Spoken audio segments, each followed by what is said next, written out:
Welcome everyone. This is our last Hunger Action Month call. Today I'll be doing SNAP 101, just talking about the program overview. So for the agenda today, so I'm just going to kind of talk about SNAP as a whole, all about it, and then like about the eligibility categories, special topics, and then I'll go into the application process for SNAP. And I'll talk about some resources that we have with our agency, and then at the end I'll have a period where we can talk about any questions that you guys may have about the program. So what is SNAP? So SNAP stands for the Supplemental Nutrition Assistance Program. It's formally known as food stamps. And it allows people that are participate in the program to buy food with an EBT, which is an electronic benefits transfer card at grocery stores, and some farmers markets. As of right now, people can buy foods that aren't hot and prepared. And the main goal of the program is to mitigate hunger for low-income people of all demographics. So I'm going to go into some eligibility information about the SNAP program. I'm going to talk about the household size, income tests, and then qualifying expenses, along with the asset limits. So household size. So SNAP cases are by household, not individual groups of people. Sorry, not individuals. They're a group of people who live together and buy and share food together. Members of a household do not have to be related or legally connected via marriage. Some of the scenarios where that is the case are roommates or disabled individuals and their caretakers. So yeah, just note the household for SNAP is usually everyone that's sharing a meal together that cook and prepare them together. Next slide. Income. So the income includes it includes earned income, so money from employment, as long as unearned income, which includes child support, alimony, social security income. And so the income limit for SNAP is you must be below the gross income limit, which is 130% of the federal poverty level, as long as the net income limit for qualifying houses, which is 100% of the federal poverty limit. And the gross limit usually has exemptions for elderly and disabled members, where they usually just have to meet the net income limit. And income limits will vary by household, so the larger your household size, the more income a household can have to be eligible. And here's the current chart. So as of right now, for a household of one, it's like $1,632. As you can see on October 1st of this year, so just in about a week and a half, the income limit is going to go up, just like a little bit. But as you can see, for each household size, the limit increases a fair amount. So this is just a good chart to show you what the income limits are. Now I'm going to talk about some qualifying expenses. So you can deduct medical expenses, and there's an asterisk. So this only applies for 60 plus and disabled individuals. There's dependent care costs, business costs, and child support payments. And then so for assets, so assets is defined as resources that a household has available. And this would include money in a checkings or saving account, bonds and stocks, anything that can be quickly liquidated. DHS is going to consider that an asset. So it varies for depending on the household situation. So if there is someone that is 60 plus or disabled in your household, they can have assets up to $4,500. If there is not anyone that's 60 plus or disabled, the households must be under the $3,000 asset limit. So that's another important criteria to determine SNAP eligibility. And then so there's the SNAP drug felony ban. So this is one kind of bummer of the program is if you have a Class A drug felony, you're completely banned from participating in SNAP in Tennessee. If a person has a Class B through E drug felony, if they participate in a rehab program or have a doctor's note, they can be eligible after completing that. There's no other charges that prevent SNAP eligibility, so the only charge that would totally ban you is that Class A drug felony. And then just a good note for if you're working with clients that may have attended a rehab program, but don't have documentation of it, they can do a self-attestation and present at the DHS to explain that they did complete the program. And then so citizenship, so you have to meet like the immigration rules to be qualify for the SNAP program. So that includes natural born citizens, and then naturalized citizens and legal permanent residents after a 5-year waiting period. Immigrants 18 or older with lawfully permanent resident status will be subjected to a 5-year bar.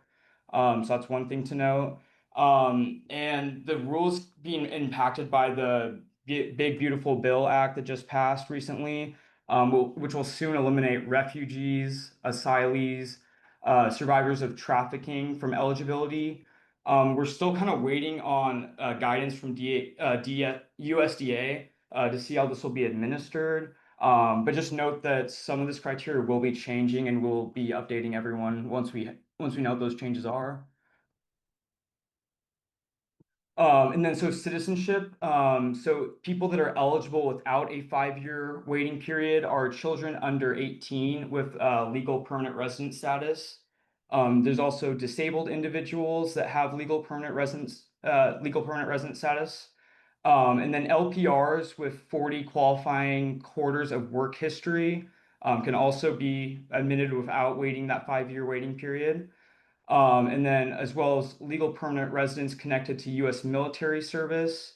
A majority of asylum seekers and refugees, once they're adjusted to the LPR status, they are not eligible upon entry. However, Cuban and Haitian entrants specifically are eligible immediately if they qualify otherwise. So that's one exception to that. And just to note, people that sign up will not be subjected to a public charge rule for immigrants. So that's one positive thing to note. And another important thing about citizenship is that mixed eligibility households can apply. So, for example, like the head of household can apply for other eligible members, even if they themselves are not eligible. So you'll see this a lot of times when parents have children that are U.S. citizens, but they themselves may not be. They can still apply for their kids. And then so language access with Snap. So everyone has a right to language access. So all clients should be helped depending on whichever language they speak. And this applies to phone interviews, written correspondence, being in the office, and etc. And if any issues arise, feel free to let our organization know, and we'll like take care of it. But yeah, everyone should be able to access whatever language that they speak. And so an important thing is time limits and work requirements. And this is also going to be subjected to change with the new bill that passed. But so people right now who must meet the work requirements are between 18 and 54 years old. And they must work or volunteer 20 hours a week. And they are limited to a three months of SNAP over a 3-year period. The period that we're on right now started at the start of 2025, and that will go till the start of 2028. So if someone's already been on SNAP for 3 months this year, and they haven't been working, they're going to have to wait until 2028 to get that 3-month like leeway period again. Some exemptions to the work requirements are if you're pregnant, physically or mentally unable to work. And then, yeah, as I was talking about, the 3-year clock reset January 2025.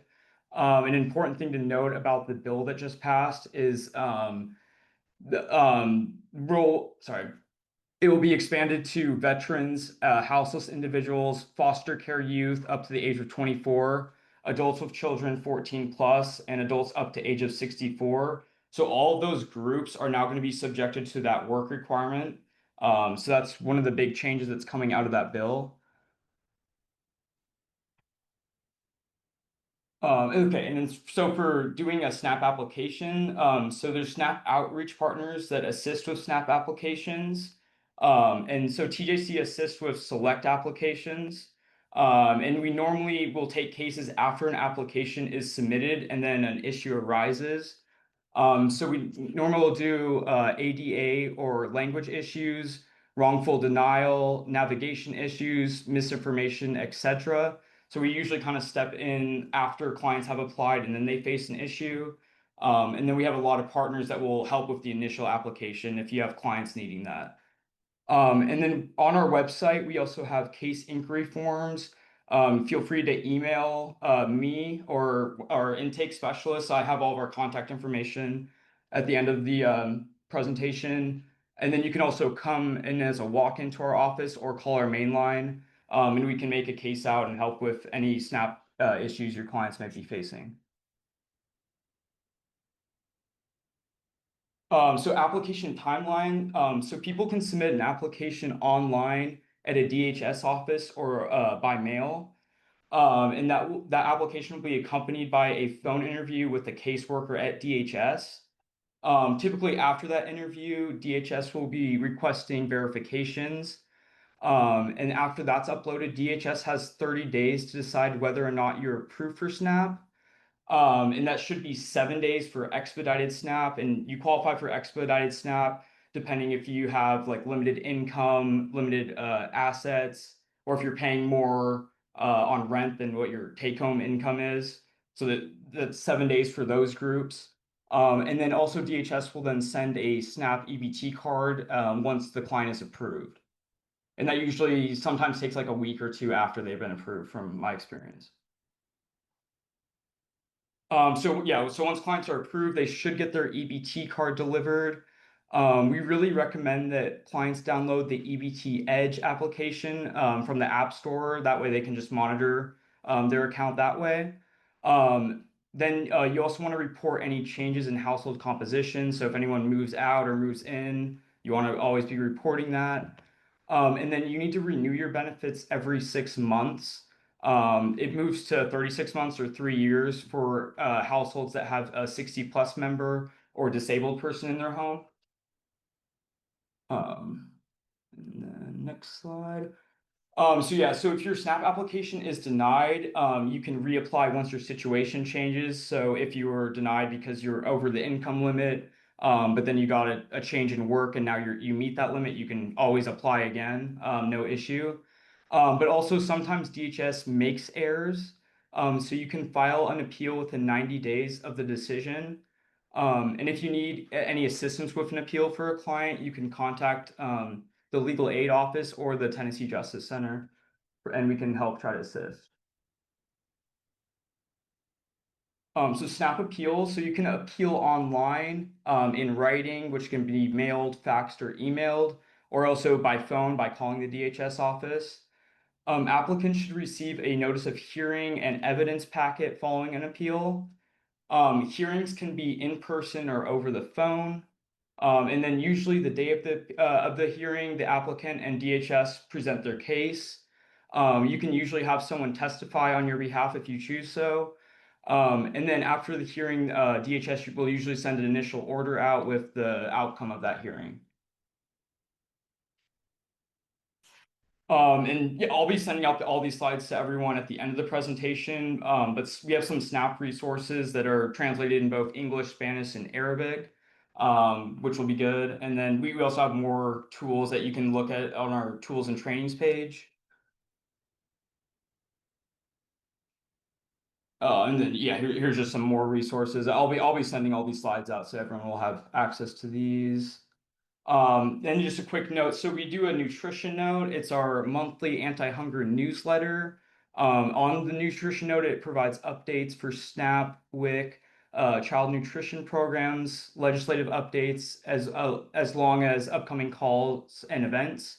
And I'll have a link as well if any of you guys are interested in joining the nutrition note. And then also a call I run is the SNAP Access Call. It's a collaboration with folks across Tennessee to discuss advocacy, casework, best practices, and nutrition program updates focusing on SNAP. And that call occurs on the third Thursday of every month at 9 a.m. Central Time. And if any of you guys are willing to join that call, feel free to email me at the email provided below at ohendricks@tnjustice.org. And I can add you to that call. Be great to get more people. And then ways to stay connected. So we have monthly calls, which consist of our WIC Champions call, summer EBT calls, SNAP accesses I was just talking about, as long as the Healthy Meals, Healthy Kids Tennessee call. As long as that, we participate in quarterly calls, which consists of the college hunger call, and Let's Paint, which is a new call we just started, which talks about immigrant access to different programs. Here's our contact info for all of us. So yeah, feel free to save my email if you have like clients that need any help with cases. And then also if you are interested in joining any of our calls, you can feel free to reach out there. But that was the last slide on my presentation. So if anyone has any questions about the SNAP program, feel free to chime in. I'll try to do my best to answer them. Oh, and there are a lot of good questions in the chat. And I've been able to answer most of them. One of the questions that I did not get to yet is how long can an appeal take? And the state's required to address an appeal within 90 days. So we often recommend that folks submit an appeal right away. But sometimes it makes sense while you're waiting on that appeal to apply for SNAP again if you think you're eligible and you can't wait that long for your appeal to be processed. Sorry, once I'm just looking through the question. Yeah, one other thing at the very beginning, somebody asked about the monthly income, the gross versus the net, and that was based on monthly, not yearly. We'll make that clear, and when we share out the slides, somebody else had a good question about their patients saying that they don't qualify for SNAP because they own a home, and that's not true. Somebody can own a home and still be eligible for SNAP if they, as long as they meet the income requirement and meet the asset test. So all really, really good questions. If folks have other questions, Owen and I are here to answer. And also with the owning the home part, if someone owns a house and then owns like another property, that secondary property will be counted as an asset though, just to note that. So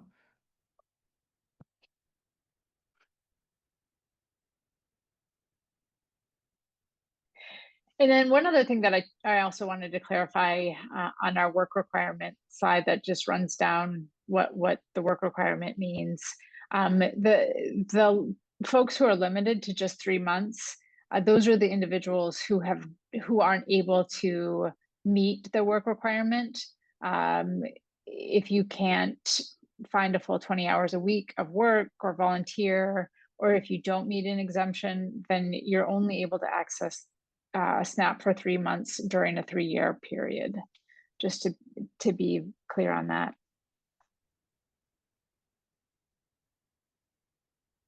And then also question about TJC working with clients in the Nashville area. We work with clients across the state. So if you have somebody anywhere in the state running into access issues with SNAP, they can reach out. We're happy to help if we can. oh, and then the question, yeah, if you start working 20 plus hours, then yeah, you can apply right away. And you should be eligible as long as you're under the income limit and pass all the other tests. And then yeah, if you have clients, feel free, you can reach out to me. I'll send out the slides, and my email's the Owen Hendricks that I'll send out. You can also call us or fill out our case inquiry form on our website, and you can put in your client's details, and then our intake specialist can follow up with them and make a case. Great. Then yeah, I'll be sending out all the slides, and I'll have the links to everything that was on there. Then yeah, we'll be keeping everyone updated with the updates just with the bill that just passed because still have a lot of questions from it. So yeah, and DHS just put out an announcement today about the work requirement going into effect. It still doesn't have a date as to when it will go into effect. It gave a little more clarification But we'll be watching for more details there. And if folks have questions after we hop off the line, feel free to reach out. We're happy to answer questions anytime.